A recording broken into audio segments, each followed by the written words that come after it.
Sorry about that, guys, if you're on here live.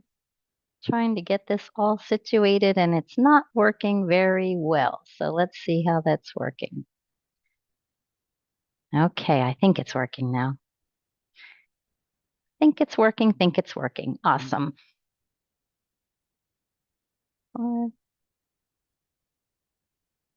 Well, welcome back to another episode of Tammy's Takes, where we take powerful conversations and ideas from great conversations with our guests and we turn them into practical strategies that you can use right here, right now.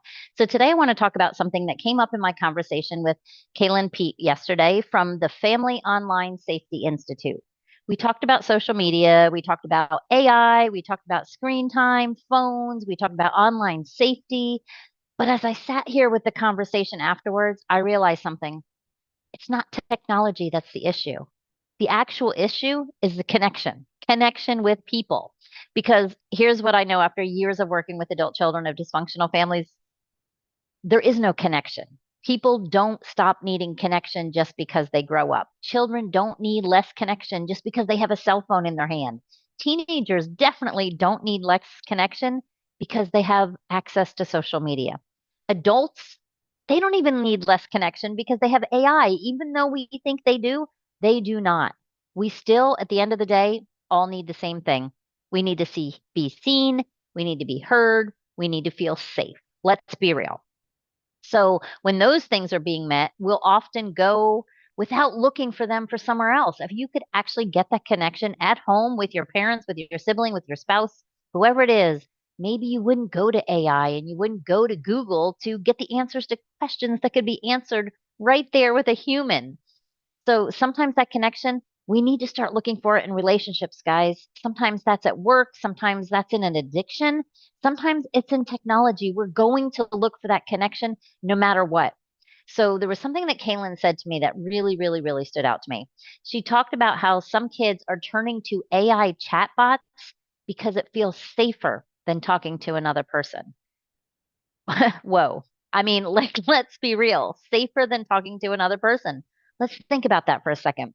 A machine feels safer than a human being. And honestly, I thought about it, and it's true though. And because it's not because kids don't want connection, it's because they don't want to be judged. They don't want judgment. They don't want condemnation. They don't want being yelled at when they're just trying to connect. They don't want criticism. They don't want shame. And honestly, adults don't either. Maybe that's why adults aren't even connecting. So today, what I want to do is I want to give you 5 ways to kind of create the kind of connection that makes difficult conversations possible. Because I think that's where we're lacking. We want to have those difficult conversations, but we just don't know how to do it. And this is not just with your children. This is literally with anybody, your spouse, your teenager, your friend, even honestly, I mean, your bosses. But let's be real, even those conversations we have with ourselves. So here we go. Number one, be curious before you correct. So most people listen so they can respond. They're listening, their kids come to them or come to you, they tell you something, and your first reaction is, oh my gosh, what am I going to say? What are they going to do? Very few people, I believe, are actually listening so they can understand. When your child comes to you with something difficult, resist the urge to immediately teach them, fix them, correct them, or solve their problem. Instead, just ask them a simple question. Instead of saying, I think you should, just say, tell me more. Help me understand. What was it like for you? Get them to open up. Don't always give them the answer. Don't always do that, guys. Curiosity creates safety. We talk about it and all the time. If you go back and listen to any episode of my podcast, you will hear me say that curiosity softens every single situation. It creates safety in the body. So excuse me, connection that creates distance. And it just does. So number two, regulate yourself first. This is a big one. If your child tells you something that is scary, upsetting, makes you fly off the handle, you're concerned about them, your nervous system is going to react. You might get mad, you might get scared, you might start to panic. But if you regulate yourself first, it's not a problem. If you don't, your reaction becomes bigger than the problem that they're talking about. They're going to shut down. They're going to stop talking to you 100%. Children don't need perfect parents. They need regulated parents. We've talked about this before as well. I feel like, a lot of these episodes, if you've listened to any of them in the past, we talked about the same things. There was a whole podcast episode on regulation and how your children aren't really the reason for your triggers. It's actually yourself and what's going on inside of you. So ask yourself before you respond, take a deep breath and just ask yourself, what am I feeling right now? Can I stay calm enough to keep this conversation open? Because the goal here, especially when it's involving your children, is not to win the conversation. The goal is to keep the connection going back and forth. So that's number two. Number three, ask better questions. I think we kind of touched on it a little bit before. Instead of saying, how was school, where you're going to get a one word answer, you're going to get a good, fine, okay, nothing. You're not going to get much. Ask them things that bring out a conversation. What made you laugh today? What frustrated you today? Who did you spend your time with today? Did anything exciting happen today? What was the best part of your day? What was the hardest part of your day? These are all questions that you can ask that will stimulate a conversation. Specific questions create meaningful conversations. That's just the truth. If you ask them a one-word question, they're going to give you a one-word answer. And meaningful conversations and meaningful connection is what we're looking for, because at the end of the day, that is where we start building trust with our teens and with our spouses and whoever we're dealing with. Number 4, put your phone down. I'm going to repeat that again. Number 4, put your phone down. I know nobody likes hearing that one. Connection requires presence. Presence is becoming rare. It is becoming non-existent. I am guilty of it myself. I look at families when we go out to dinner and I look around and there's 5 people at the table, 5 of them are on their phone.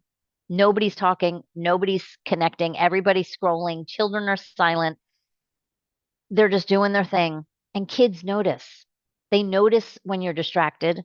They notice when we're unavailable. They do. I've had my kids, remember one time I said to my son, and it's hit me like a 2x4. I said, when I'm talking to you, put your phone down. And my 19-year-old son looked at me and he said, why? You don't put yours down when I'm talking to you. Ouch. Ouch. So put your phone down. Genuinely pay attention because they notice that as well. And I can promise you 5 minutes of undivided attention without your phone and without scrolling is more valuable than hours in a room together where there's no meaningful connection being made. So put your phone down. I know I probably should have made that number 1, 2, 3, 4, and 5, but here we are. So number 5, make it safe to tell the truth. I never told the truth when I was a child because I was so scared of the repercussions. I was so scared of getting in trouble. So it was safer to lie. This is a very important one because it gets children into the habit of lying. It gets them into the habit of doing what they think is safe. So they're going to lie to get out of trouble. They're going to not tell the truth if they think that there's going to be punishment. If every single mistake they made is met with punishment, criticism, judgment, shame, they learn to hide. They learn to lie and they learn to just avoid, really.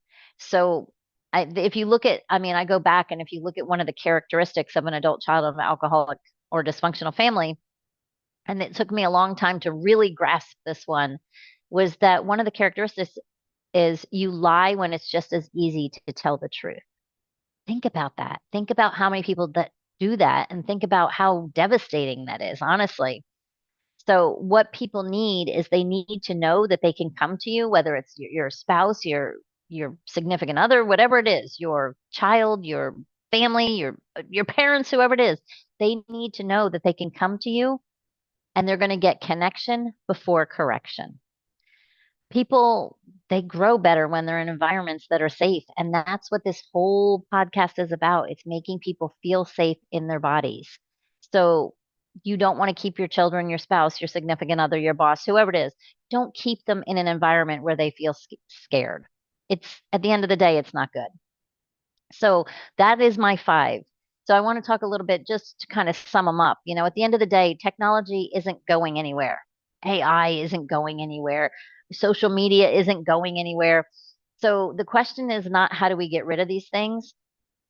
But how do we make these things become the safe option? How do we make this person, this child, this spouse, this boss, this coworker, whatever it is, how do we make them, this person that we care about, come to us before we go to Google? How do we make them trust us, parents, coworkers, spouses, whatever it is? How do we make them trust us before they trust a total stranger online? How do we become that person that they call when things get hard? Honestly, so many of us need to ask ourselves these questions because if you grew up in that kind of dysfunction, emotional neglect, addiction, chaos, there's a good chance that nobody ever taught you how to create emotional safety. Nobody taught you how to have these conversations. Nobody modeled it for you. You've never seen it.